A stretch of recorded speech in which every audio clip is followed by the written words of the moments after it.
خدا کے حضور دعا کرتے ہیں کہ خدایا ہمیں وارث حسین کے ظہور کا دن دیکھنا نصیب فرما، ان کی نصرت کی سعادت نصیب فرما، ان کی نصرت کی راہ میں شہادت نصیب فرما۔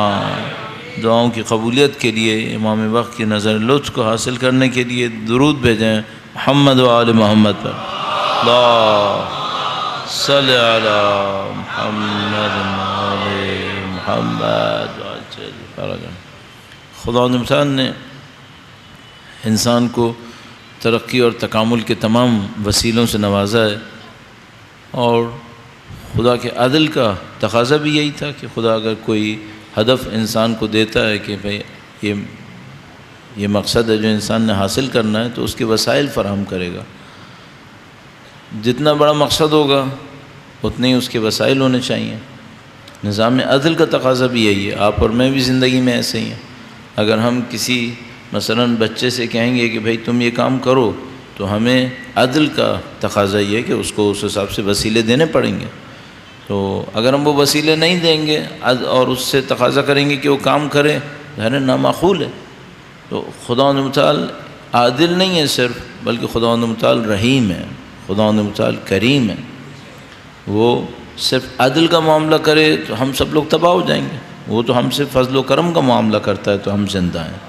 اسی لیے ہمارے پاس دعاؤں کے اندر ہے ربنا عاملنا بفضلک یا کریم ولا تعاملنا بعدلک یا رحیم۔ وہ جو خدا فضل و کرم کا معاملہ کرتا ہے، تو ہدایت میں ہی فضل و کرم کیسے ہے؟ عدل یہ ہے کہ جو ہدف دیا تھا اس کے حساب سے وسیلے دیتا، معاملہ ختم۔ لیکن فضل و کرم کیا ہے پھر؟ فضل و کرم یہ ہے کہ اس نے ہدف دیا، اس کے حساب سے وسیلے دیے، اور اشتباہ اور غلطی کرنے والوں کو مغفرت کا وسیلہ بھی دے دیا کہ اب اگر کوئی غلطی کرتا ہے، غلطی کے بعد استغفار کر لے، تو خداوند متعال اس کو اس راستے کے اوپر واپس بھیج دیتا ہے جس پر اس کو چلنا چاہیے تھا۔ یہ جو ہمارے پاس استغفار کے اندر آخر میں ہے استغفر اللہ ربی واتوب الیہ، اور میں واپس آتا ہوں خدا کی طرف۔ اس کا مطلب یہ ہے کہ ایک وہ راستہ ہے جس کو ہم صراط مستقیم کہتے ہیں۔ یہ وہ راستہ ہے جس میں پورے وجود کے ساتھ، پوری طاقت اور توانائی کے ساتھ میں خدا کی طرف بڑھتا ہوں، اور یہ راستہ بغیر میری کسی بھی طاقت کو ضائع کیے مجھے خدا کی طرف پہنچا دیتا ہے۔ بس یہاں پہ صراط مستقیم میں دو چیزیں ہونی چاہیے۔ ایک تو یہ کہ وہ راستہ ایسا ہو کہ وہ میری کسی طاقت توانائی کو غیر ہدف پہ ضائع نہ کرے۔ ایک دفعہ راستہ ایسا ہوتا ہے نا جو ہمیں کہیں ضائع بھی کر رہا ہوتا ہے۔ فرض کریں کہ روڈ تو ہے لیکن ٹوٹی ہوئی ہے، تو آپ کی گاڑی چلے گی لیکن اس میں کچھ طاقت توانائی ضائع ہوگی۔ کس بات کو ڈیل کرنے کے لیے؟ ان گڈھوں کو ڈیل کرنے کے لیے۔ تو یہ صراط مستقیم نہیں ہے۔ صراط مستقیم وہ ہے جو راستے پر چلنے میں اتنی معاون ہے کہ اگر کوئی راستے پہ چلے تو وہ اس کی کسی انرجی کو ضائع نہیں ہونے دیتا، ساری اس کی طاقت توانائی ہدف تک پہنچنے میں ہی لگتی ہے، کسی اور چیز پہ ضائع نہیں ہوتی۔ اور اس صراط مستقیم پر خدا کس کو گامزن کرے گا؟ جو اپنے پورے وجود کے ساتھ اس راستے پہ چلنے کی کوشش کرے گا۔ بس اگر میں آدھے دل کے ساتھ چلنے کی کوشش کروں، مثلا آدھا دل تو میرا خدا کی طرف ہے، آدھا دل میرا دنیا کی طرف ہے، اب میں چاہوں کہ اس راستے پہ چلوں، تو یہ راستہ صراط مستقیم مجھے نہیں ملے گا، چونکہ میں نے خود فل ایفرٹ نہیں کی۔ اگر میں پوری کوشش کروں گا تو خدا صراط مستقیم مجھے دے دے گا۔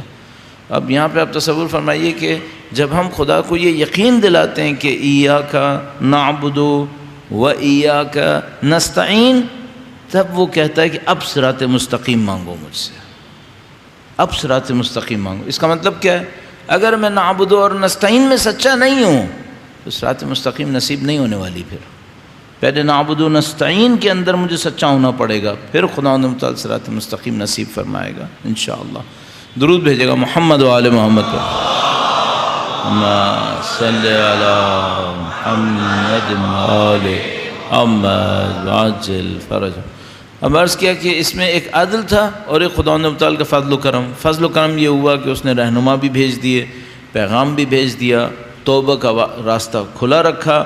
استغفر اللہ و اتوب الیہ، میں استغفار کرتا ہوں، خدا کی مغفرت کو طلب کرتا ہوں کہ وہ میری غلطیوں کے اوپر چھا جائے اور اس کو صاف کر دے اور مجھے واپس اسی راستے پہ چلا دے جس میں مجھے چلنا چاہیے تھا۔ اور اب جب میں چلنے کی کوشش کرتا ہوں تو میرے سامنے رکاوٹیں آتی ہیں۔ رکاوٹوں میں کچھ رکاوٹیں ہیں جو آشکار ہیں، بالکل کھلی رکاوٹیں، کچھ رکاوٹیں ہیں جو آشکار نہیں ہیں اور وہ مخفی ہیں۔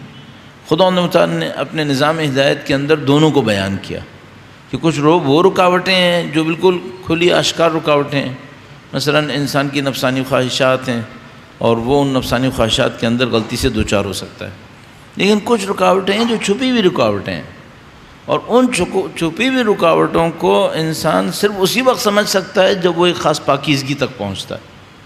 تو اب ہمارے پاس جو ٹاسک ہے وہ ایک صحیح معنی میں اگر دیکھیں تو ہمیں سمجھ میں آتا ہے یہ کمپلیکیٹڈ ٹاسک ہے، بہت پیچیدہ معاملہ ہے۔ کیوں؟ ایک طرف سے آپ نے ظاہر کو صحیح کرنا ہے، دوسری طرف سے آپ نے باطن کو بھی صحیح کرنا ہے، اور اس باطن کو صحیح کرنے میں اب جہاں کہیں اور مجلس پڑھ رہے ہیں وہاں پہ اس کے اوپر اصرار کر رہے ہیں کہ بھائی یہ باطن بھی ایک نہیں ہے، باطن کے اندر بھی باطن ہے، اس کے اندر بھی ایک اور ہے۔ تو بالکل ایک ایسی بلڈنگ ہے جس میں آپ ایک گراؤنڈ فلور دیکھ رہے ہیں اوپر سے، جب آپ گراؤنڈ فلور میں جاتے ہیں تو پتہ چلتا ہے ایک بیسمنٹ ہے، آپ بیسمنٹ میں جاتے ہیں پتہ چلتا ہے اس بیسمنٹ میں ایک اور بیسمنٹ ہے، وہاں جاتے ہیں پتہ چلتا ہے اس کے نیچے ایک اور بیسمنٹ ہے، اور یہ سب کیا ہے؟ یہ میرے اور آپ کا نفس ہے۔ اس میں تہخانوں پہ تہخانے لگے ہوئے ہیں۔ بہت سخت ہے کہ کوئی انسان اپنے آخری تہخانے تک پہنچے اور اس کو کریز کر یہ کہے کہ اب میں پاکیزہ ہو گیا۔ تو مثلا عرض کر چکا ہوں شاید کہ آیت اللہ دستغیب جیسے آدمی کو 30 سال 40 سال لگ جاتے ہیں اس کام کو کرنے میں، تو اور ہم لوگ مطمئن ہو جاتے ہیں کہ ہم نے چونکہ چند نمازیں پڑھ لی ہیں، روزے رکھنی ہیں، تو ہمارا تو معاملہ ختم ہو چکا ہے۔ ختم نہیں ہوا ہے، ابھی مذاق میں عرض کر رہا ہوں، ابھی ہمیں بیسمنٹ کی کنجی نہیں ملی ہے، ابھی پہلے بیسمنٹ کی چابی نہیں ملی ہے کہ ہم پہلے بیسمنٹ سے لے کے نیچے جا کے دیکھتے کہ بھائی پوری عمارت نیچے کھڑی ہے ابھی۔ اور قرآن کریم اس کو ارشاد فرماتا ہے، فرمایا من کان فی ہذہ اعمیٰ فہو فی الآخرۃ اعمیٰ، جو اس دنیا میں اندھا ہوگا وہ اس دنیا میں بھی اندھا ہوگا۔ اچھا اب ظاہر ہے کہ طے شدہ بات ہے، کیا خداوند متعال کی کتاب یہ کہہ رہی ہے کہ جو اس دنیا میں آنکھوں کا اندھا ہوگا وہ اس دنیا میں ہدایت کا اندھا ہو جائے گا؟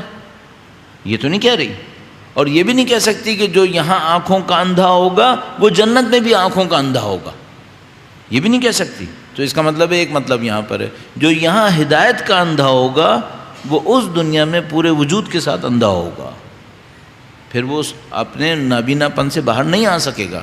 اب پھر ایک سوال آ گیا، یہاں پہ جو ہدایت کا اندھا ہے کیا یہ ممکن ہے کہ وہ آنکھوں کا تو دیکھنے والا ہو اور ہدایت کا اندھا ہو؟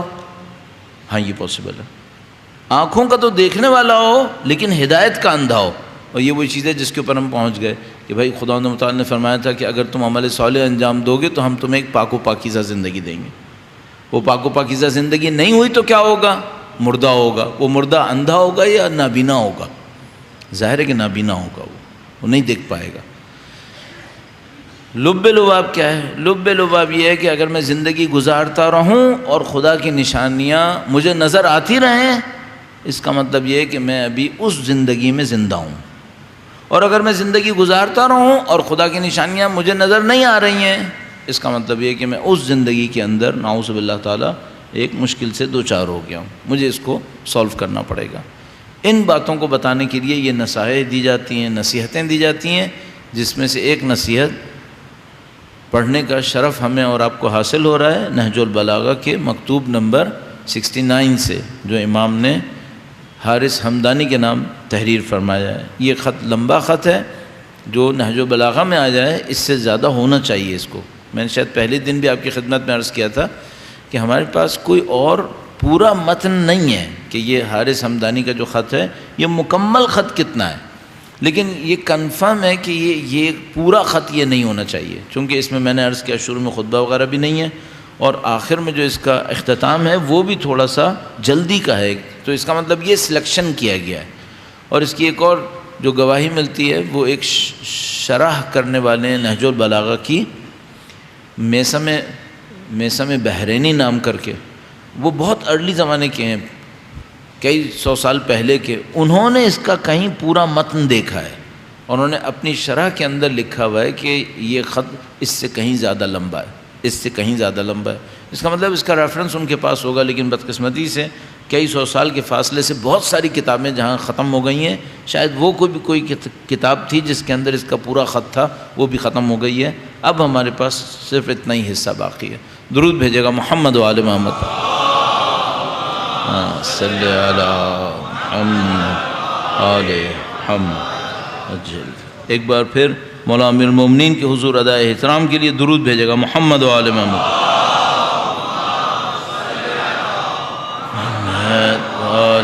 محمد وعجل فرجهم۔ آخری جو جملات ہم نے عرض کیے وہ تھے وَأَكْثِرْ ذِكْرَ الْمَوْتِ وَمَا بَعْدَ الْمَوْتِ وَلَا تَتَمَنَّ الْمَوْتِ إِلَّا بِشَرْطٍ وَسِيقٍ۔ موت کا ذکر کثرت سے کرو، بعد موت کا ذکر بھی کرو کثرت سے، اور موت کو طلب نہ کرو سوائے ایک مضبوط شرط کے۔ عرض ہوا کہ وہ ایک ایسا عمل ہے جس پر ہم ایک حیات طیبہ کو یقینی بنا سکیں۔ واحذر، اب یہاں امام نے 3 جملے نصیحت کے ارشاد فرمائے، ویسے تو پورا خط ہی نصیحت پر ہے، بعض لوگوں نے اس کے جملوں کو علیحدہ علیحدہ کر کے گنا ہے، تو کچھ لوگوں نے بعض جملوں کو علیحدہ علیحدہ کیا تو 30 نصیحتیں اس سے نکالی ہیں، بعض لوگوں نے ایک نصیحت کو 2 حصے کیا ہے تو انہوں نے 33 نصیحتیں نکالی ہیں۔ میں نے اس کے نمبر کے اوپر محنت نہیں کی چونکہ پھر وہ کافی ایکسٹریکٹ ہے، آپ کسی بھی ایک نصیحت کو 2 نصیحت بھی کاؤنٹ کر سکتے ہیں، تو بہرحال آپ اس کو جب شمار کریں گے تو یہ 30 نصیحتیں کم از کم بن جائیں گی۔ تو اب 3 نصیحتیں امام نے لوگوں کے رویے کے بارے میں کہی ہے۔ تھوڑا سا اس کا ایک مقدمہ عرض کر دوں، پس منظر تھوڑا سا درود بھیجے گا محمد و آل محمد پر۔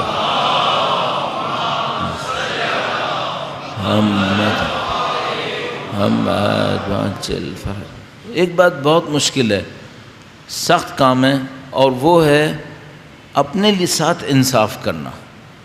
اپنے ساتھ انصاف کرنا شاید دوسروں کے ساتھ انصاف کرنے سے زیادہ سخت ہے۔ کیوں؟ دوسروں کے معاملے میں تو انسان خود بخود سخت گیر ہو جاتا ہے، اس نے یہ صحیح نہیں کیا، اس نے یہ غلط کیا، یہ جو جملہ بولا صحیح نہیں تھا، وہ جو کام کیا غلط تھا۔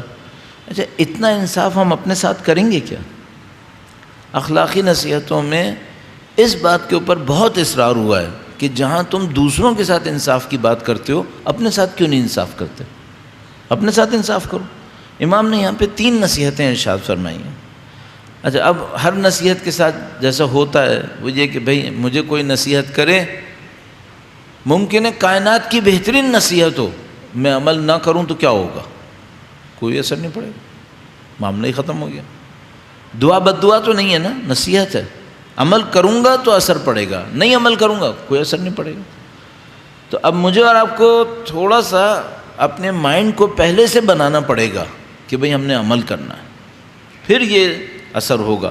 اچھا، ہمارے یہاں معمولاً آپ تو الحمدللہ ایک خاص اورینٹیشن کے ساتھ تشریف لاتے ہیں، ورنہ زیادہ تر ہمارے یہاں مجلس میں لوگ سیکھنے نہیں آتے، یہ بڑی مشکل ہے، بلکہ اور یوں لگ رہا ہوتا ہے جیسے خطیب سامعین کے سامنے اورل ایگزامینیشن دے رہا ہے اور یہ اس کا امتحان لینے کے لیے یہاں بیٹھے ہوئے ہیں۔ جیسے کالجز میں وائوا ہوتا ہے، ایک ایکسٹرنل آتا ہے، بچوں کا ایگزام لیتا ہے، تو ہمارے ہاں یہ لگ رہا ہوتا ہے جیسے آڈینس خطیب کا اورل ایگزام لینے کے لیے بیٹھے ہیں یہاں پر۔ سیکھنے سکھانے کی کوئی کہانی یہاں پر نہیں ہوتی، بعد میں ججمنٹ دے رہے ہوتے ہیں، یہ صحیح تھا، وہ غلط تھا، یہ غلط کیا، وہ صحیح کیا۔ بھائی طے یہ نہیں تھا کہ یہ یہاں پر میں آپ سے پاسنگ مارکس لینے آؤں، آپ مجھے گریڈ دے رہے ہوں، میں پھر بعد میں فخر کروں کہ سارے لوگوں نے مجھے بہت اچھے گریڈ دیے تھے، سب ہاتھ اٹھا اٹھا کے نعرے لگا رہے تھے تو میرے گریڈ اچھے ہو گئے۔ ہماری اورینٹیشن لگ رہا ہے تھوڑی سی اپنی جگہ کھو بیٹھی ہے۔ اورینٹیشن کیا تھی؟ اورینٹیشن یہ تھی کہ بھائی ہم نے دین سیکھنا ہے۔ یہ دین ہم کہاں سیکھیں؟ چھوٹی سی ایک بات ہے یہ کہ اخلاق میں کچھ نصیحتیں ہیں پورے ملک کے اندر، اب ذرا سا ایک تصور دیکھیے گا، ہمارے پورے ملک کے اندر وہ کون سا ادارہ ہے جو عوام کو اخلاق سکھانے کا ذمہ دار ہے؟ اسکول سکھائیں گے اخلاق؟ کون سا ادارہ ہے جو اخلاق سکھائے گا؟ اچھا، جب کوئی ادارہ ہے ہی نہیں اخلاق سکھانے کا ذمہ دار، تو یہ قوم کے اخلاق اتنے بھی پہنچ جائیں، یہ بھی بہت معرکہ کیا ہے تو۔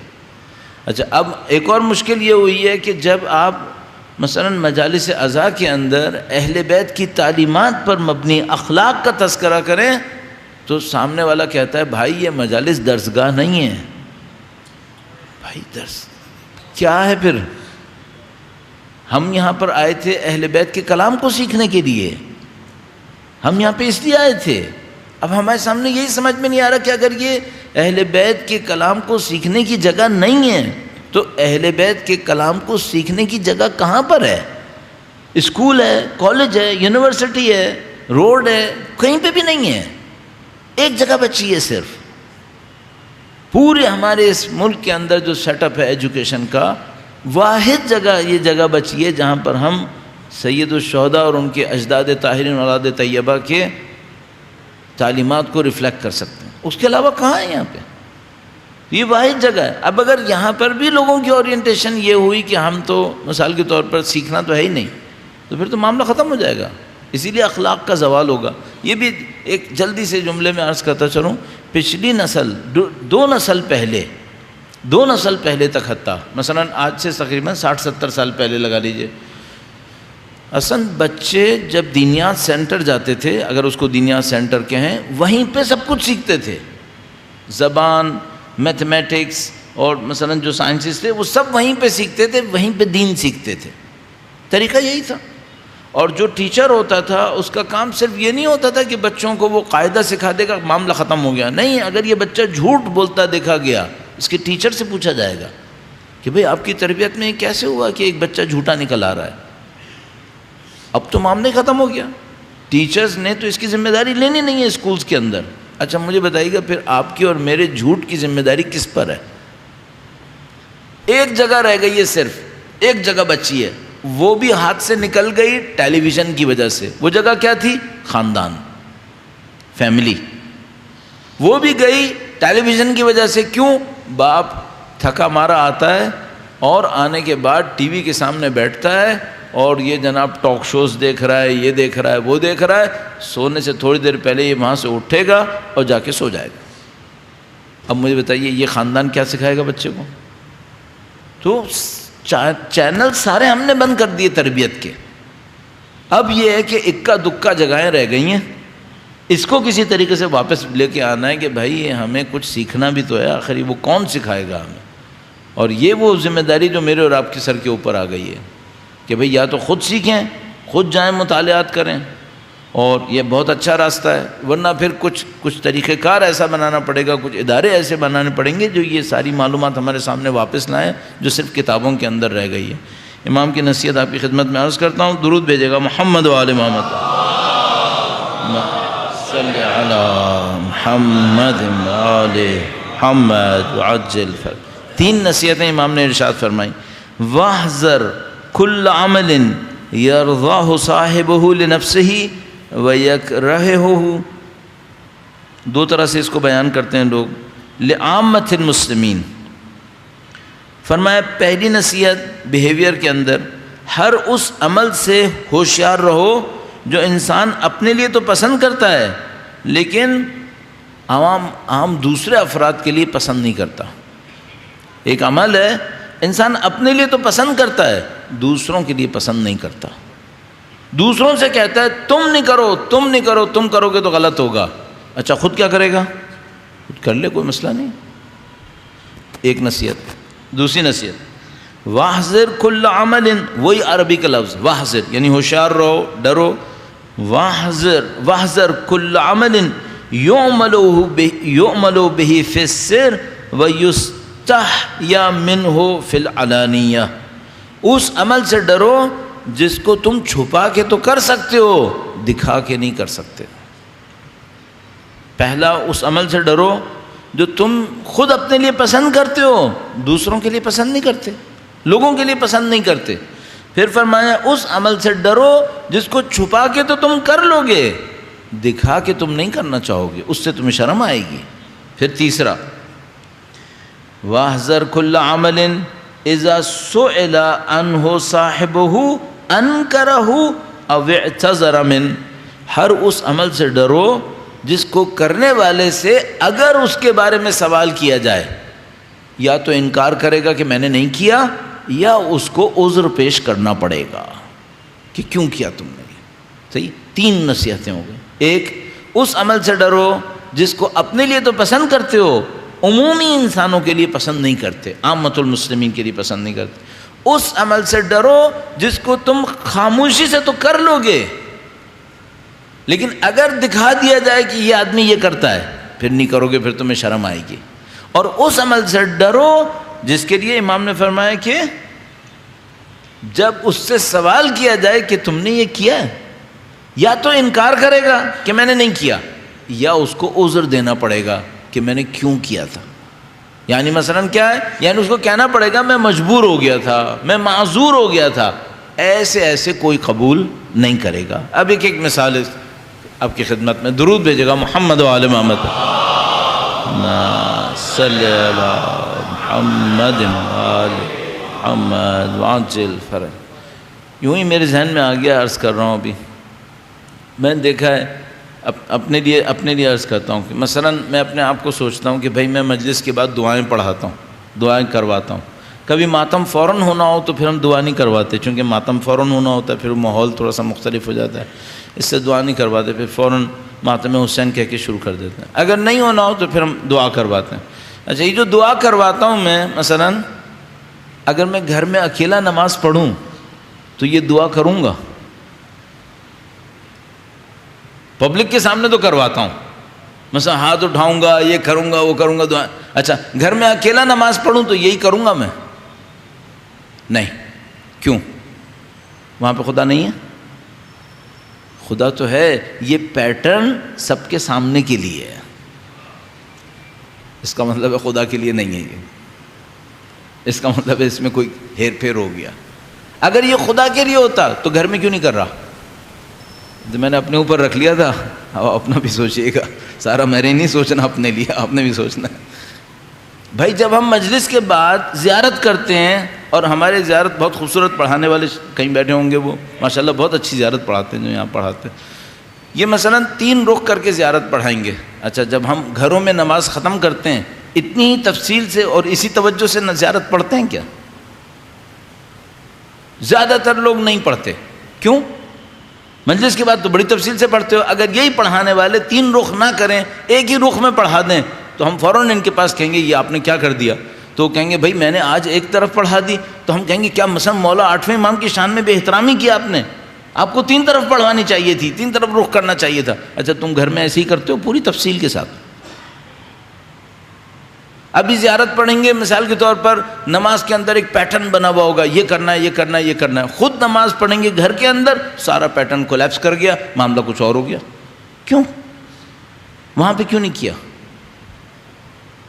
اسی طریقے سے اسی نماز کے اندر ابھی اگر مثلا میں جماعت کے ساتھ اسی سپیڈ سے نماز پڑھاؤں جس کے ساتھ ہم لوگ گھروں کے اندر پڑھتے ہیں، وہ واویلا ہو جائے گا یہاں معاشرے کے اندر کہ مولانا کیا نماز پڑھاتے ہیں یہ. اچھا، اسی سپیڈ سے آپ لوگ گھر میں نہیں پڑھتے ہو کیا؟ تو جو گھر میں کرتے ہو اس میں شرم نہیں ہے، اور اگر وہی میں باہر لے آؤں پھر شرم ہے. تو گھر میں کیوں کر رہے ہو پھر اس طرح؟ یہ امام منع کر رہے ہیں. اچھا، اس کے پیچھے جو امام کا پیغام ہے وہ کیا ہے؟ وہ یہ ہے کہ بھائی خدا ہر جگہ ہے، تم خدا کے لیے کرو، خدا کو سمجھ کے کرو، خدا کو حاضر ناظر سمجھو اپنی ہر جگہ کے اوپر، تو تمہارا ظاہر اور باطن، اعلانیہ مخفی سب ایک جیسا ہو جائے گا. ایک مثال عرض کرتا ہوں آپ کی خدمت میں. درود بھیجے گا محمد و آل محمد. صلی علی محمد محمد وعجل فرج. اللہ معاف کرے مجھے انشاءاللہ. مجھے کسی نے فرض کرنے کچھ پیسہ دیا، اور مجھے کسی نے پیسہ دے کر کہا کہ مولانا یہ میں آپ کو مثلا 100 روپے دے رہا ہوں، یہ مستحقین میں تقسیم کر دیں، مستحقین میں تقسیم کر دیں. اچھا، اب قسمت سے مجھے جو سب سے بڑا مستحق نظر آیا وہ میں خود تھا میں مستحق مثلا. تو میں نے کہا کہ بھائی انہوں نے نیت کی تھی کہ کسی مستحق تک پہنچے. اچھا، اس مستحق کو کیسا ہونا چاہیے؟ اس مستحق کو مثلا نمازی ہونا چاہیے، الحمدللہ میں ہوں. اس مستحق کو اہل بیت کا ماننے والا ہونا چاہیے، الحمدللہ میں ہوں. اس مستحق کو ساری تو کوالٹیز میرے اندر ہیں، تو الحمدللہ رب العالمین میں نے وہ پیسہ مستحق تک پہنچا دیا، وہ میرے ہاتھ میں آ گیا۔ اچھا اب وہ بندہ کل مجھے ملا اور مجھ سے کہتا ہے مولانا وہ پیسہ آپ نے مستحق کو دے دیا، تو میں اسے کیا بولتا ہوں؟ ہاں پہنچا دیا۔ اچھا اب اگر کوئی اس کو بتا دے کہ مولانا نے خود رکھا ہے، اب کیا ہوگا؟ اب دو راستے ہیں، یا تو مجھے انکار کرنا پڑے گا کہ میں جھوٹ بولوں اور کہوں نہیں مستحق تک پہنچ گیا، باقی آپ چھوڑ دیجئے میرا معاملہ ہے، یا مجھے اس کو پوری تفصیل سے اپنا عذر پیش کرنا پڑے گا، دیکھو بھائی یہ ہو گیا تھا، میں مجبور تھا، میں یہ تھا، میں وہ تھا۔ امام فرما رہے ہیں یہ حرکتیں مت کرو، یہ حرکتیں مت کرو، ایسا کام کرو کہ تمہیں لوگوں کو بتانا پڑے تو تمہیں شرم نہ آئے، پھر بعد میں مصیبت نہ بنے تمہارے لیے۔ اور پھر وہی راز ہے، خدا سے نہیں چھپا سکو گے، خدا کے سامنے رکھو چیزوں کو، اور یہ کہنا کتنا آسان ہے اور کرنا کتنا دشوار، کتنا دشوار ہے۔ اب یہ دو مثالیں ہو گئیں، ایک چیز وہ تھی کہ جو مثال کے طور پر میں نے کہا کہ چھپا کے تو کر لوں گا، دکھا کے نہیں کر پاؤں گا، اور دوسری مثال یہ ہو گئی کہ کرنے کو تو کر لیا میں نے، لیکن اگر کسی کو بتانا پڑ گیا تو مجھے عذر پیش کرنا پڑے گا، کم از کم عذر پیش کرنا پڑے گا۔ اچھا یہ جو میں کہہ رہا ہوں اس کا مطلب یہ نہیں کہ میں بری الذمہ ہوں، میں سارے کام صحیح کر رہا ہوں، نہیں، میری زندگی میں غلطیاں ہوں گی، میں آپ کو بتاؤں گا نہیں ابھی، ضروری نہیں ہے کہ انسان یہاں پہ بیٹھ کے ساری غلطیاں لوگوں کے سامنے بتائے، اس لیے میں نہیں بتاؤں گا، لیکن آپ یہ بھی نہیں سمجھے گا کہ میں آپ سے کہہ رہا ہوں میری زندگی میں کوئی غلطی نہیں ہوگی، یہ پھر وہی دھوکہ ہوگا جو خدا متعال فرماتا ہے کہ وہ جو نہیں ہو وہ مت دکھاؤ۔ تو نہیں، ایسا نہیں ہے، میں دعویٰ نہیں کر رہا ہوں یہاں بیٹھ کے، میں صرف آپ کی خدمت میں خطبہ پڑھ رہا ہوں، مکتوب پڑھ رہا ہوں، میرا کوئی دعویٰ نہیں ہے یہاں پہ۔ تو یہ دو مثالیں، ایک مثال اور ہمیں دینی چاہیے، کس بات کی؟ جو امام نے فرمایا دوسروں کے لیے تو پسند نہیں کرتا ہے، اپنے لیے پسند کرتا ہے۔ درود بھیجے گا محمد و آل محمد پر، صلی علی محمد آل محمد وعجل فرجهم۔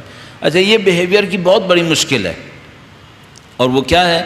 وہ یہ ہے کہ جب میں ججمنٹ دیتا ہوں تو میں ادھر بیٹھا ہوتا ہوں اور سامنے والوں کے اگینسٹ ججمنٹ دے رہا ہوتا ہوں۔ کیا میں کبھی یہ کر سکتا ہوں کہ اپنے آپ کو کٹہرے میں کھڑا کروں اور اپنے خلاف ججمنٹ دینے کی کوشش کروں؟ تو یہ دنیا کا سخت ترین کام ہے، یہ دنیا کا سخت ترین کام ہے۔ چھوٹی سی سادہ سی مثال ٹریفک ہے، چھوٹی سی سادہ سی مثال ٹریفک۔ وہ کیا ہے؟ جس دن میں رانگ سائڈ پر ہوں اس دن رانگ سائڈ پہ جانا مجبوری ہے، اور جس دن میں رائٹ سائڈ پر ہوں اس دن ہر احمق رانگ سائڈ سے آ رہا ہوگا، یا رانگ سائڈ سے آنے والا ہر آدمی احمق ہوگا۔ بھائی یہ صرف پوزیشن چینج ہوئی ہے اور کچھ نہیں ہوا ہے، باقی سرکمسٹانسز وہی ہیں، صرف پوزیشن چینج ہوئی ہے۔ میں نے کسی کو دیکھ لیا کہ وہ اپنے بچے کو مار رہا تھا، اوہو کتنا ظالم انسان ہے یہ کرتا ہے اپنے بچوں کے ساتھ، اور جناب علی ہم نے اس کی شخصیت کی دھجیاں بکھیر دیں کہ یہ تو ایسا ہے۔ اچھا خود میں نے کر دیا، پھر یہ تو بچوں کی تربیت کے لیے بہت ضروری ہے، کبھی نہ کبھی تو کرنا پڑتا ہے۔ بھائی آپ اپنے آپ کو دوسروں سے علیحدہ کیوں کر رہے ہیں؟ یہ امام کا پیغام ہے۔ اچھا اب آپ انصافاً سوچئے گا، اگر میں اور آپ ان 3 نصیحتوں پہ عمل کر ڈالیں تو کیا ہوگا؟ اگر میں اور آپ ان 3 نصیحتوں پہ عمل کر گئے نا تو ہماری کیفیت وہ ہوگی جو ایک اور روایت نے لکھی، کہا تم لوگ ایسے مومن بن جاؤ کہ اگر تمہارا عمل تشت میں رکھ کر بازار میں لائیں تو تمہیں شرم نہ آئے، تمہارے اعمال تشت میں رکھ کے ٹرے میں رکھ کے بازار میں لائیں تو تمہیں شرم نہ آئے۔ پھر ہم ایسے بن جائیں گے اگر ہم ان نصیحتوں پہ عمل کریں۔ اجازت دیجیے گا میں ایک دفعہ اور دہرا لوں امام کے اقوال کو، درود بھیجے گا محمد و آل محمد،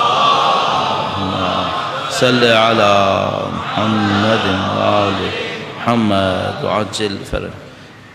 فرمایا کہ ذکر موت کثرت سے کرو، ما بعد الموت کثرت سے کرو، موت کی شرط سوائے شرط کے موت کی آرزو مت کرو، واحذر کل عمل، ہر اس عمل سے ڈرو جس کو عمل کا انجام دینے والا اپنے لیے تو پسند کرتا ہے اور عام مسلمانوں کے لیے اسے برا سمجھتا ہے، اور ہر اس عمل سے ڈرو جس کو مخفی میں سر میں تو انجام دیا جا سکتا ہے، لیکن جب لوگوں کے سامنے لایا جاتا ہے تو اس سے حیا آتی ہے اور اس سے شرم آتی ہے، اور ہر اس عمل سے ڈرو جس سے اگر کرنے والے سے سوال کیا جائے تو یا اس کو انکار کرنا پڑے گا اور یا اس کے اوپر کوئی عذر لانا پڑے گا۔ اور امام نے اسی کے ساتھ جملہ ارشاد فرمایا وَلَا تَجْعَلْ عِرْضَكَ غَرَضًا لِلنَّبَالِ الْقَوْلِ، اور فرمایا کہ اپنی ذات کو، اپنی عزت کو، عرض کہتے ہیں عزت کو، اپنی عزت کو لوگوں کے تیروں کے نشانے پہ مت رکھو۔ کیا مطلب؟ اپنی عزت کو لوگوں کے تیروں کے نشانے پہ مت رکھو۔ کیا مطلب؟ یعنی جب تم ان تین چیزوں پہ کمپرومائز کرو گے نا تو پھر لوگوں کی زبان تمہارے خلاف کھلے گی، پھر تم چھپا نہیں پاؤ گے، اور پھر لوگوں کی جو گفتگو ہوگی اس کا نشانہ تم بنو گے، اور یہ کس نے بنایا ہوگا نشانہ؟ تم نے خود بنایا ہوگا، تمہیں خود اس مشکل کا سامنا کرنا پڑے گا۔ اب اس کو ایک اور انداز میں سوچنے کی کوشش کرتے ہیں، درود بھیجے گا محمد و آل محمد پہ، صلی علی محمد آل محمد وعجل فرج۔ جتنے بھی اخلاقیات ہوتے ہیں، جیسے یہ تین اخلاقی نصیحتیں امام نے ارشاد فرمائی، جتنے بھی اخلاقیات ہوتے ہیں ان کی کوئی نہ کوئی عقیدے میں جڑ ہوتی ہے، کوئی نہ کوئی جڑ عقیدے میں ہوتی ہے۔ اچھا، انسان ایک اخلاقی نصیحت کو سنتا ہے، اچھا بھی لگتا ہے، اثر بھی ہوتا ہے، عمل نہیں کر پاتا، اس کی کیا وجہ ہوتی ہے؟ بھئی میں نے ایک اخلاقی نصیحت سنی، اب مجھے معلوم ہے، اب مثلا جتنے بھی لوگ یہاں پہ تشریف فرمائیں، کیا انہیں کوئی شک ہے کہ یہ امیر المومنین نے کہا یا نہیں کہا؟ شک تو نہیں ہے نا، نہج البلاغہ میں ہے، خطبہ بھی موجود ہے، ایکسیپٹڈ ہے، محققین قبول کرتے ہیں کہ نہیں یہ خط جو ہے وہ اصولاً صحیح خط ہے۔ ہاں یہ تھا کہ اس کا اور حصے تھے جو ہمیں نہیں ملے، لیکن یہ تو کنفرم ہے کہ یہ حارث ہمدانی کے نام امام نے تحریر فرمایا، تو ہمیں اس میں کوئی شک نہیں کہ امام نے کہا۔ اچھا، اس میں کوئی شک ہے کہ بات اچھی ہے؟ ویسے تو امام نے کہہ دیا تو معاملہ ہی ختم ہو گیا، نہیں بھی سمجھ میں آتی ہے تو اچھی ہے، لیکن اگر کوئی یہ کہے کہ نہیں چلو ابھی ایسے سوچتے ہیں کہ بات کیسی ہے، وہ کنفرم بات اچھی ہے۔ اچھا، امام نے فرمایا ہے بات ظاہر ہے کہ امام کی ہے تو اچھی ہے، عمل کیوں نہیں کروں گا؟ کیوں عمل نہیں کروں گا؟ دو مشکل۔ نمبر ایک، عقیدے کی کمزوری، نمبر دو، نفسانی خواہشات پر کنٹرول کی کمزوری۔ بس ہم دو جگہ پہ مر سکتے ہیں، یا تو عقیدہ کمزور ہے، اس نصیحت کے پیچھے ایک عقیدہ ہے، تینوں نصیحتوں کے پیچھے ایک عقیدہ ہے، کہ ویسے تو بہت سارے عقائد اس کے اندر ہیں، لیکن ایک عقیدہ بنیادی طور پر وہ کیا ہے؟ وہ ہے توحید، وہ یہ کہ خدا کے لیے چھپانا دکھانا برابر ہے، خدا کے لیے لوگوں کو بتاؤ یا نہ بتاؤ، خدا کے لیے کچھ نہیں ہے، سب برابر ہے۔ یعلم خائنۃ الاعین وما تخفی الصدور، آنکھوں کی خیانت کو جانتا ہے، دلوں کے چھپے ہوئے اسرار کو جانتا ہے۔ صحیح، اس اخلاقی نصیحت سے پہلے اگر کسی کے اندر وہ عقیدہ توحید نہ ہو تو اس کے لیے اس اخلاقی نصیحت پہ عمل کرنا بہت مشکل پڑ جائے گا، کیونکہ وہ عقیدہ توحید کے سائے میں اس کو سمجھ سکتا ہے کہ امام کیا ارشاد فرما رہے ہیں۔ دوسری مشکل کہاں پر آئے گی؟ دوسری مشکل آئے گی کہ توحید بھی سمجھ رہا ہے وہ، لیکن جب کرنے جاتا ہے تو اسے اپنے نفس کے اوپر کچھ چیزوں میں کنٹرول کرنا پڑے گا، جب وہ کنٹرول نہیں ہوتا، اب یہاں پر آہستہ آہستہ وہ اس اخلاقی نصیحت سے بے بہرا ہونا شروع کر دیتا ہے۔ تو اب مجھے اور آپ کو کہاں محنت کرنی ہوگی؟ مجھے اور آپ کو ان دو میدانوں پہ محنت کرنی پڑے گی۔ پہلے تو اچھی طرح ہم سوچ لیں کہ بھئی یہ توحید کا جو عقیدہ ہے اس کے بارے میں ہماری مشکل کہاں پر ہے۔ خدا نہ کرے نعوذ باللہ تعالیٰ، آیا خدا کے حضور کو نہیں سمجھ پاتا ہوں، خدا کے علم کو نہیں سمجھ پاتا ہوں، کہاں میری مشکل ہے؟ اور اگر یہ سمجھ پاتا ہوں پھر اگلی مشکل ہے، خواہشات میں کون سی جگہ میرے لیے مشکل پڑ رہی ہے؟ خواہشات میں میرے لیے مشکل کون سی جگہ پڑ رہی ہے؟ میں اپنے ذہن میں کوئی مثال سوچتا ہوں، آپ ایک درود بھیجے گا محمد و آل محمد کے اوپر، صلی علی محمد آل محمد وعجل فرج۔ ایک مثال سمجھ میں آتی ہے، وہ ہے جذبات، وہ ہے ہمارے جذبات کا کنٹرول۔ اگر میں لوگوں کے سامنے ہوں تو اپنے آپ کو کیسا دکھاتا ہوں؟ ایسا انسان جس کے اندر کنٹرول بہت اچھا ہے اور اس کنٹرول میں جذبات بھی شامل ہیں۔ لیکن اگر میں لوگوں کے سامنے نہیں ہوں یا مجھے سوال کا جواب نہیں دینا، اب میرے جذبات میرے اوپر حاکم ہیں، میری خواہشات میرے اوپر حاکم ہیں، اور وہاں پر وہ جگہ ہے جہاں پر میں مشکل میں مبتلا ہوں۔ آپ کی خدمت میں نے عرض کیا تھا ایک واقعہ، شاید شیخ مرتضی انصاری کا مشہور معروف واقعہ، میں کئی جگہ دہراتا رہتا ہوں، آپ سے بھی عرض کیا ہوگا لیکن دوبارہ عرض کر دیتا ہوں۔ شیخ مرتضی انصاری کے گھر پہ خمس کا مال رکھا تھا، ان کا اپنا گھر کا اپنا مال ختم ہو گیا تھا، اہل خانہ بھوکے تھے اور وہ اس مال میں سے استعمال نہیں کرنا چاہ رہے تھے، خمس کے مال میں سے، چونکہ وہ تمام تر مرجعیت کے باوجود خمس کا مال استعمال نہیں کرتے تھے، وہ اپنے گھر سے ان کی زراعت سے جو آتا تھا اس کو استعمال کرتے تھے، اور ان کے گھر والوں نے اصرار کیا کہ بھائی ہم لوگ بھوکے ہیں، آپ اس میں سے کچھ استعمال کر لیں، چونکہ یہ پیسہ اگر طالب علموں کا بھی ہے تو ان طالب علموں کے استاد تو آپ ہیں، کم سے کم اس عنوان سے آپ استعمال کر سکتے ہیں۔ انہوں نے کہا کہ نہیں، یہ میں نے طالب علموں کے لیے رکھا ہے اور یہ میں استاد کے لیے علیحدہ سے سوچتا ہوں، ان کا معاملہ کچھ اور ہے۔ تو انہوں نے کہا کہ بھائی ایسا ہے کہ کیا ہم مستحق نہیں ہیں اس وقت؟ انہوں نے کہا کہ میں اپنے آپ کو مستحق نہیں سمجھتا، ایک رات سو جانا بھوکا یہ استحقاق ثابت نہیں کرتا۔ تو انہوں نے کہا کہ ایسا ہے کہ آپ اس میں سے قرض نکال لیں، آپ کا پیسہ آنے والا ہے، آپ قرض نکال لیں، اور جب آپ کا پیسہ آ جائے تو اس میں سے قرض واپس رکھ دیجیے گا۔ انہوں نے کہا ٹھیک ہے، وہ قرض لے کے واپس گئے۔ اب یہاں پہ ذرا سی دیر کے لیے روک لیتے ہیں۔ ایک آدمی اس رات خواب میں شیطان کو دیکھتا ہے، یہاں پہ روک لیتے ہیں۔ شیطان کو ایک اور آدمی خواب میں دیکھتا ہے، اور وہ دیکھتا ہے کہ شیطان بڑا بھنایا ہوا پھر رہا ہے، ادھر سے ادھر ادھر سے ادھر، اور اس کے بازو کے اوپر بڑی بڑی رسیاں ہیں، کوئی پتلی کوئی موٹی کوئی طاقتور کوئی کمزور۔ تو وہ شیطان سے پوچھتا ہے کہ بھائی تم یہ رسیاں لیے کہاں گھوم رہے ہو؟ کہنے لگا یہ رسیاں وہ ہیں جو میں لوگوں پہ ڈالتا ہوں ان کو اپنی طرف کھینچنے کے لیے۔ اچھا، یہ خوابوں کی اپنی داستان ہوتی ہے نا، میں خواب سے جتنی جان چھوڑانے کی کوشش کرتا ہوں کہیں نہ کہیں کوئی خواب بیچ میں آ جاتا ہے۔ خوابوں کی اپنی داستان ہوتی ہے، کسی کو برزخ کھل کے نظر آتی ہے، بہت کم لوگوں کو، کسی کو برزخ سمبولک نظر آتی ہے، یہ سمبولک ایکسپریشن ہے برزخ کا، جس میں شیطان رسیوں کے ساتھ نظر آیا، تو یہ ہے برزخ، آخرت ہے، لیکن سمبولک ایکسپریشن کے اندر ہے۔ تو شیطان نے کہا کہ میں رسی پھینکتا ہوں اور اس کو اپنے پاس کھینچتا ہوں۔ تو کہا یہ رسیاں موٹی ہیں چھوٹی ہیں، یہ طاقتور مضبوط، یہ کیا ہے؟ کہنے لگا یہ اس آدمی پہ ڈیپینڈ کرتا ہے جس پہ رسی پھینکتا ہوں، اگر ڈھیلا پیلا آدمی ہو تو میں چھوٹی سی رسی پھینکتا ہوں، اسے گھسیٹتا ہوں آ جاتا ہے، کوئی مضبوط متقی پرہیزگار ہو تو ذرا موٹی رسی پھینکتا ہوں پھر اسے گھسیٹتا ہوں پھر آتا ہے وہ۔ تو اس نے کہا کہ تم میرے لیے کیا کرتے ہو؟ کہنے لگا تم ویسے ہی آ جاتے ہو، تمہارا مسئلہ نہیں ہے۔ تو اس نے کہا کہ اچھا ٹھیک ہے، میرا کام تو خراب ہو گیا، یہ بتاؤ یہ جو بہت موٹی ایک رسی ہے یہ ٹوٹی بھی ہے اور غصے میں کیوں ہو اتنا؟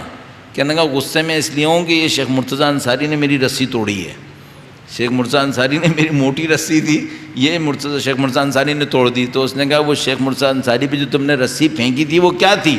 تو شیطان نے نہیں بتایا، شیطان نے خواب میں نہیں بتایا۔ یہ صاحب جاگ گئے، پھر اس کے بعد یہ شیخ مرتضی انصاری کے پاس گئے، ان کے پیچھے پڑ گئے کہ مجھے بتائیں کہ ہوا کیا تھا آپ کے ساتھ۔ تو پھر شیخ مرتضی انصاری نے ان کو یہ سنایا تھا، کہا کہ جب میں ناچار ہو گیا پھر میں نے قرضہ اٹھایا خمس کے پیسوں میں سے کہ میں جا کے دوں، میں گیا اور میں کھانا خریدے بغیر واپس آ گیا، میں نے پیسہ واپس رکھ دیا اور میں نے اپنی زوجہ سے کہا کہ اگر آج رات میں مر گیا تو میں امام کا مخروض مر جاؤں گا، یہ میں برداشت نہیں کروں گا، بھوکے سو جاؤ، میں مخروض مرنا پسند نہیں کروں گا، وہ بھی امام کا۔ صحیح؟ اگر کوئی ہم سے پوچھے نا کہ شیخ مرتضی انصاری کا مقام کیا ہے، تو مقام جو ان کا علمی مقام ہے وہ انڈر شیڈو ہوگا اس مقام کے، یہ اصلی مقام ہے، علمی مقام اس کے نیچے ہے۔ کیوں؟ اس کی وجہ سے علم ملتا ہے، یہ علم سے نہیں آتا ہے، اس کی وجہ سے علم ملتا ہے۔ آپ کہیں گے شاعری کر رہے ہیں، نہیں شاعری نہیں کر رہے، حدیث ہے۔ امام نے ارشاد فرمایا تھا العلم لیس العلم بالتعلیم والتعلم، علم سیکھنے سکھانے سے نہیں ہوتا ہے، بل هو نور یقذفہ اللہ علی قلب من یشاء، علم وہ نور ہوتا ہے جو خدا جس کے قلب پر چاہتا ہے نازل فرماتا ہے۔ اب خدا کس کے قلب پہ نازل کرے گا؟ وہ جو اپنے نفس کے ساتھ اتنی محنت کرے گا اس کے قلب پہ نازل کرے گا خدا نے متعال۔ امام فرما رہے ہیں تم یہ کام کرو، اور جب تم یہ کام کر لو گے تو تمہارے اندر ایک ہنر ہوگا۔ وہ کیا ہنر ہوگا؟ تمہارا ظاہر اور تمہارا باطن ایک ہو جائے گا۔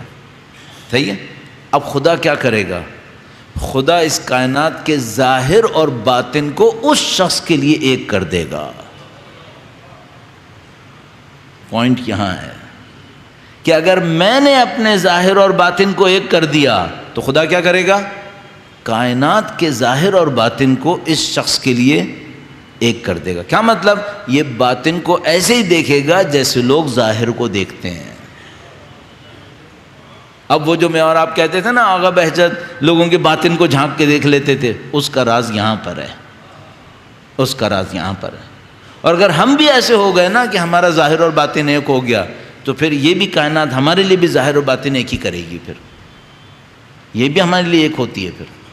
پھر وہ خدا کس طریقے سے کرے گا؟ اچھا اس میں ایک اور خوبصورتی ہے، اس میں ایک اور خوبصورتی ہے، وہ کیا ہے؟ ایسی مذاق میں کہہ رہا ہوں، 10% بھی پاسنگ مارکس ہے۔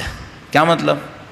2 قدم بھی بڑھاؤ گے نا تو پروپورشنلی 2 قدم کھل جائے گا معاملہ، 4 قدم بڑھاؤ گے تو 4 قدم کے برابر کھلے گا، اور اگر راستہ طے کر لیا تو پھر پوری کائنات کھل جائے گی۔ اس میں کوئی ایسا نہیں ہے کہ مثلا اس اسٹیج کے بعد شروع ہوگا، نہیں، اس میں خوبی یہ ہے کہ جہاں سے شروع کرو گے خدا کا کام شروع کر دے گا۔ کیوں؟ خدا کا نظام قانون ہے، جیسے ہی کوئی ایک قدم اٹھائے گا وہاں سے بھی ایک قدم اٹھے گا۔ والذین جاہدوا فینا لنہدینہم سبلنا، جو ہمارے راستے میں کوشش کریں گے ہم یقیناً یقیناً یقیناً ان کی ہدایت کریں گے۔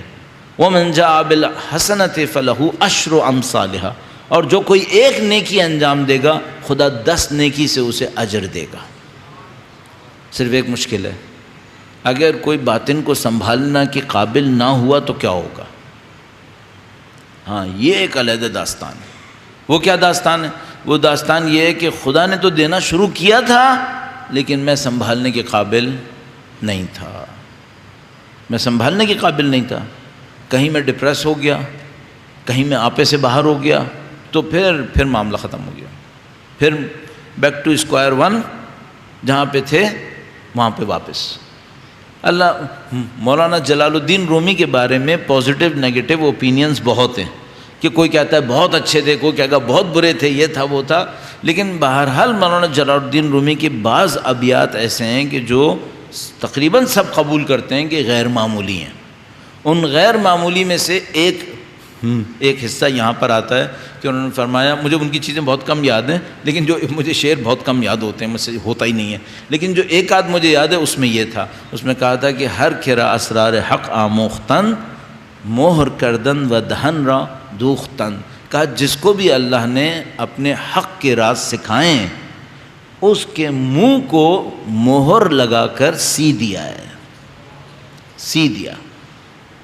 اب اگر یہ بول اٹھے اس کا مطلب ہے راز اس کے پاس سے ختم ہو گیا۔ اس خاطر مجھے اور آپ کو بتانے والے لوگ نہیں ملیں گے کہ پیچھے ہو کیا رہا ہے۔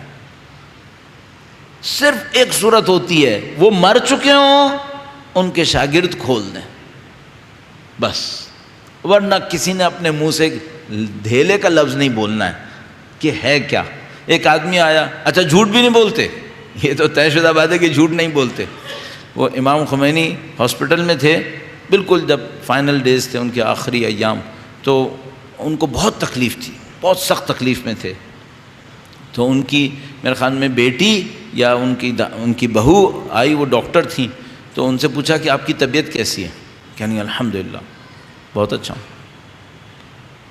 تو انہوں نے کہا یہ جھوٹ نہیں بولتے ہیں اور اتنے سکون سے الحمدللہ کہہ رہے ہیں، اور تو پھر ان کو سمجھ میں آیا کہ اوہو میرا سوال غلط ہے۔ کہنے لگی کہ کیا آپ کی جسم میں تکلیف ہو رہی ہے؟ کہنے لگی ہاں بہت سخت تکلیف ہو رہی ہے۔ جھوٹ نہیں بولتے۔ پہلے انہوں نے پوچھا تھا آپ کے حال کیسے ہیں؟ کہا حال الحمدللہ صحیح، مجھے کوئی مسئلہ نہیں۔ پھر ان کو سمجھ میں آیا کہ نہیں یہ حال اللہ کی طرف سے لے رہے ہیں، یہ کہ اللہ کی طرف سے جو آ رہا ہے وہ الحمدللہ اچھا آ رہا ہے۔ پھر انہوں نے کہا نہیں حال چھوڑ دیتے ہیں، یہ بتائیں جسم میں تکلیف ہو رہی ہے؟ کہاں جسم میں بہت تکلیف ہو رہی ہے۔ جھوٹ نہیں بولتے یہ لوگ۔ اگر بہجت سے کسی نے پوچھا آپ کے پاس طی الارض ہے کیا؟ اچھا اب کہ نہیں ہے تو جھوٹ نہ ہو جائے کہیں، بولے ہے تو پھر خود پسندی کہ آپ اپنی نمائش کر رہے ہیں۔ تو انہوں نے جواب میں کہا ہمارے زمانے میں نجف میں کوچے کی دکانوں کے دکانداروں کے پاس بھی ہوا کرتا تھا. جواب میں کیا کہا, جو پنساری کی دکان ہوتی ہے نا, پنساری کی دکان, تو کہنے لگے ہمارے زمانے میں نجف کی پنساری کے دکانداروں کے پاس بھی طی الارض ہوتا تھا. اچھا, کیا نہیں کہا انہوں نے؟ یہ نہیں کہا کہ نہیں ہے. اگر نہیں ہوتا تو کیا کہنا تھا؟ نہیں ہے, ختم. اور اگر ہے اور کہہ دیتے ہے تو وہ خود پسندی تھی. تو انہوں نے سنبھال لیا معاملے کو, کہا ہمارے زمانے میں نجف کی جو پنساری کے دکاندار ہوتے تھے نا, ان کے پاس بھی طی الارض ہوتا تھا. یہ 500 سال پہلے کی بات نہیں ہے, یہ ابھی کی بات ہے. یہ سب ابھی کی بات ہے. اور ان کے ساتھ کیوں ہو رہا ہے یہ سب؟ ان لوگوں نے ان باتوں پہ عمل کیا ہے. اور ہمارے ساتھ کیوں نہیں ہو رہا ہے؟ چونکہ ہم نے عمل نہیں کیا. ہم نے صرف پڑھا ہے, ہم لوگوں نے صرف سنا. اب اگر ہم عمل کرنے پر آ گئے تو کیا ہوگا؟ ہمارے ساتھ بھی ہو جائے گا. البتہ اس کو لینے کے لیے کوئی عمل نہ کرے تو وہ نہ پھر جادو بن جائے گا. اس پہ عمل کیوں کریں؟ اللہ کی بندگی کے لیے, اللہ کی بندگی کے لیے عمل کریں. حتیٰ علم حاصل کرنے کے لیے بھی ان باتوں پہ عمل نہیں کیجیے گا, ورنہ پھر وہ خود ایک, جس کو امام خمینی کہتے ہیں, یہ خود ایک حجاب بن جاتا ہے کہ انسان خدا کے لیے نہیں کر رہا ہے, علم کے لیے کر رہا ہے. یہ جاننے کے لیے کر رہا ہے دیکھوں پیچھے کیا ہے, تو پھر خدا نہیں ہے اس کا مطلب ہے, وہ اس کے لیے کر رہا ہے. یہ تو کسی کے لیے نہ کرے, صرف خدا کے لیے کرے. خدا کے لیے کیا کر رہے کہ وہ یہ کہے کہ اے خدا تیری حجت امیر المومنین, انہوں نے مجھے ایک ہدایت دی ہے اور میں اس ہدایت پہ عمل کر رہا ہوں, بس. باقی جو خدا کرے گا وہ اپنا کام کر دے گا انشاءاللہ. درود بھیجیں محمد و آل محمد. اللہم صلی علی محمد و آل محمد وعجل فرجہم. عزیزان محترم, ایک سادہ سی بات ہے, کیا راستے میں کوئی ابہام ہے؟ اللہ کے راستے میں چلنے میں کوئی ابہام ہے؟ یعنی مبہم ہے, پتہ نہیں چل رہا کیا ہے خدا کا راستہ؟ نہیں, کوئی ابہام نہیں. صرف ایک مشکل ہے, اور مشکل کیا ہے؟ وہ ہم خود ہیں. مشکل باہر نہیں ہے. یہ جو ہم لوگ بعض اوقات خدا سے کہتے ہیں نا, خدا تقوی اور پرہیزگاری کی, اگر کوئی کہہ رہا ہو کہ اللہ تقوی اور پرہیزگاری کی تمام رکاوٹوں کو برطرف فرما, تو وہ در حقیقت کہہ رہا ہے خدا مجھے برطرف کر دے, چونکہ رکاوٹ صرف میں ہی ہوں اور کوئی رکاوٹ نہیں ہے. تو مشہور ہے ان لوگوں کے درمیان, یہ لوگ کہتے ہیں کہ بھائی اگر انسان یہاں کھڑا ہے اور وہاں اللہ کی رضایت ہے تو فاصلہ کتنی دیر کا ہے؟ تو کہتے ہیں 1 قدم کا. تو کہتے ہیں وہ قدم کس پہ رکھنا ہے؟ تو کہتے ہیں قدم اپنے نفس پہ رکھنا ہے, بس. 1 قدم نفس پہ, دوسرا قدم رضایت خدا, بس واصل ہو گیا, آپ پہنچ گئے. ہم لوگ رکاوٹ ہیں, صرف ہم لوگ رکاوٹ. کیوں؟ کنٹرول نہیں ہوتا, شو بازیاں نہیں جاتی. شو بازی کا دل چاہتا ہے دکھاؤں کچھ اور, اندر سے کچھ اور ہو. یہ کنٹرول نہیں ہوتا کہ 2-4 روپے کی چیزوں کو چھوڑ دوں, کوئی بات نہیں, اللہ دے دے گا, نہیں بھی دے گا تو دنیا ہے, ختم ہو جائے گی. یہ کنٹرول نہیں ہے ہمارے اندر. اس خاطر کمپرومائزز ہیں, اور یہ کمپرومائزز اتنے جمع ہو جاتے ہیں کہ پھر وہ اتنی دور پہنچا دیتے ہیں کہ کچھ سنائی نہیں دیتا یا سمجھ میں نہیں آتا, پھر معاملہ ختم ہو جاتا. اب خدا نے آپ لوگوں کی شاید صدقے میں ہمیں یہ توفیق دی کہ یہ خط انتخاب کر لیں. آخری دن تک پریشان تھا میں کہ میں کیا انتخاب کروں, سمجھ میں نہیں آ رہا تھا مجھے. یعنی وہ کوئی اگر 1 رات پہلے بھی مجھ سے پوچھتا بھائی موضوع کیا ہے, تو میں کنفیوز تھا کہ میں یہ تو مجھے پتہ ہے کہ نہج و بلاغت سے بولنا ہے مجھے, لیکن یہ سمجھ میں نہیں آ رہا بولنا کس سے ہے. تو بار بار ادھر ادھر دماغ جاتا رہا. پھر اچانک یہ میں نے خط دیکھا. جب خط دیکھا تو میں نے کہا کہ یہ میں معذرت کے ساتھ میں خود غرض آدمی ہوں, سب سے پہلے سوچتا ہوں مجھے کوئی فائدہ ہوگا یا نہیں ہوگا, آپ لوگوں کو تو بعد میں ہوگا. تو میں سب سے پہلے سوچتا ہوں بھائی مجھے کیا ملنے والا ہے اس خط کو پڑھنے سے. تو میں نے خط پڑھا, 1 دفعہ پڑھا, 2 دفعہ پڑھا, 3 دفعہ پڑھا. میں نے کہا نہیں, جب تک میں اس کو اچھی طرح نہیں بولوں گا مجھے اس میں زیادہ مزہ نہیں آئے گا, تو یہ بولنے کا ہے. پھر میرے ذہن میں ایک اور ڈر آیا, وہ یہ کہ بھائی یہ خط ہے, یہ کہیں ایسا نہ ہو یہ 10 دن سے پہلے ہی ختم ہو جائے, پھر پبلک مجھے پکڑ لے گی کہ بھائی آپ نے ایک موضوع لیا تھا وہ 5 دن میں ختم ہو گیا, تو اب کیا ہوگا.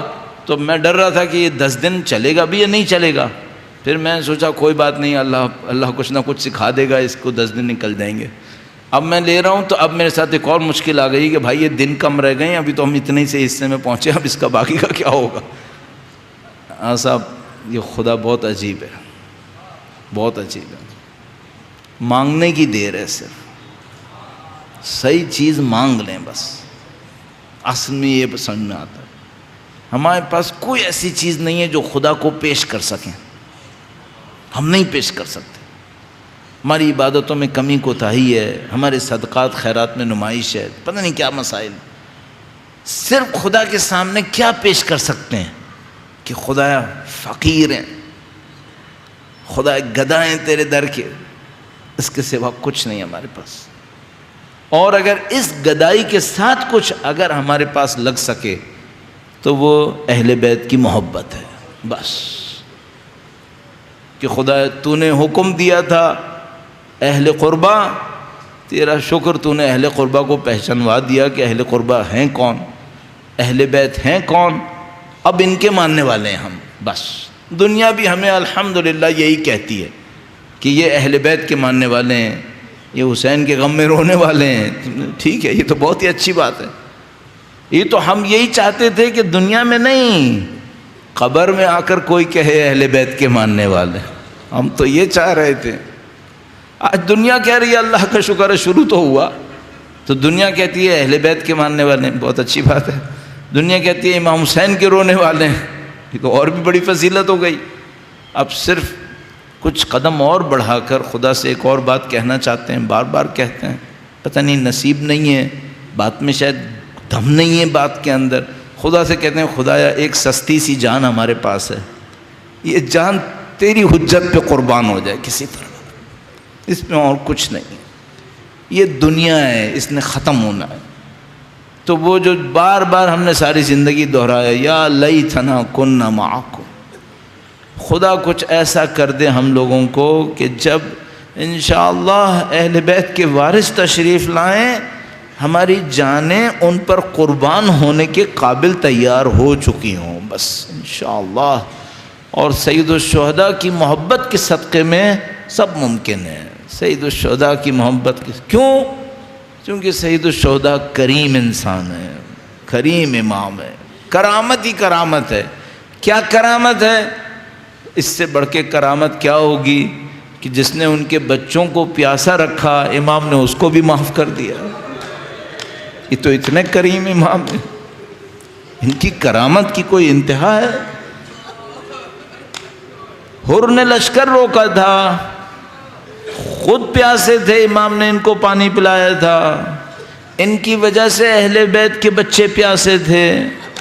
لیکن کرامت اتنی زیادہ ہے کہ جب حر امام کے سامنے تشریف لائے، امام نے ایک دفعہ نہیں پوچھا کہ حر تم نے ہمارا راستہ کیوں روکا تھا، ایک دفعہ نہیں پوچھا، گویا حر قدموں میں گرے اور امام نے سینے سے لگا لیا اور حر کو مبارکباد دی کہ حر تم جہنم سے بچ کر آ گئے یہاں پر۔ حر کتنے خوش نصیب واقع ہوئے۔ عزیزو، ایک روایت بڑی مشہور پڑھا کرتے ہیں، میں اسی کی تبعیت میں پڑھوں گا کہ حر نے امام سے درخواست کی کہ مولا میں اپنے بیٹے کو اپنی آنکھوں کے سامنے قربانی کے لیے بھیجنا چاہتا ہوں۔ پوچھتے ہیں کہ بھائی کیوں حر نے یہ کہا؟ تو انہوں نے کہا کہ بعض لوگ جواب دیتے ہیں کہ حر نے یہ سوچا کہ اگر میں پہلے مرنے چلا گیا، نہیں معلوم میرا بچہ اس قربانی کو برداشت کر سکے گا یا نہیں کر سکے گا، تو حر نے اپنے جوان کو پہلے بھیجا کہ تم جاؤ قربان ہونے کے لیے، اور حر کا بیٹا گویا قربان ہو گیا اور اس نے اپنے باپ کو آواز دی کہ میری مدد کو آئے۔ اب حر کھڑے ہوئے کہ اپنے بیٹے کی مدد کو جائیں، اور امام نے فرمایا حر اب تم بیٹھ جاؤ، سب کچھ آسان ہو گیا، تم آ گئے لشکر چھوڑ کر، یہاں تک آ گئے، سرداری چھوڑ دی، لیکن اے حر یہ جو جوان کا لاشا لانے کا مرحلہ ہے یہ کچھ اور ہی مرحلہ ہے، یہ میں تمہارے لیے انجام دوں گا۔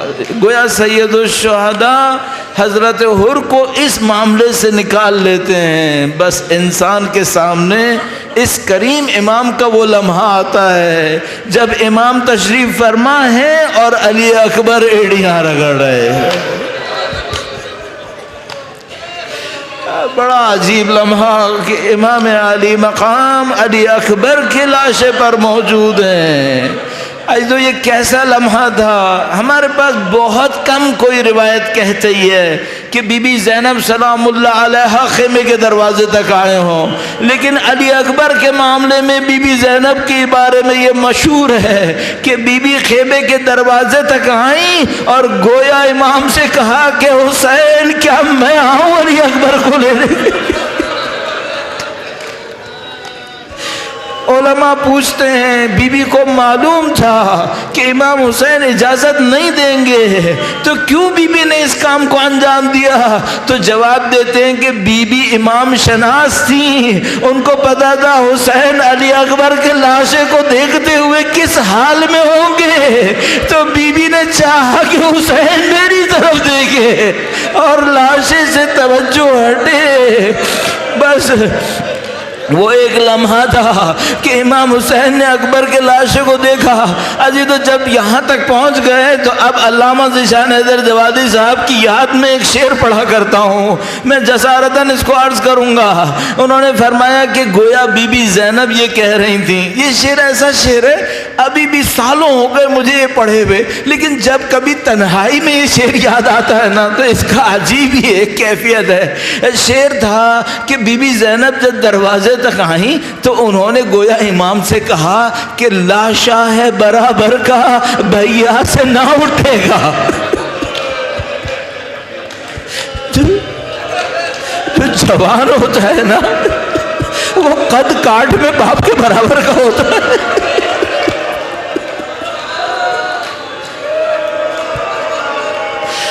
لاشا ہے برابر کا بھیا سے نہ اٹھے گا، میں پالنے والی ہوں گودی میں اٹھا لوں گی.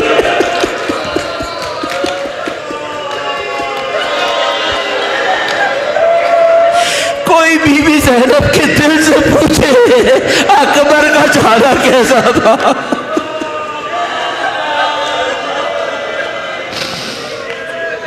ألا لعنة الله على القوم الظالمين وسيعلم الذين ظلموا أي منقلب ينقلبون. ماتم حسين.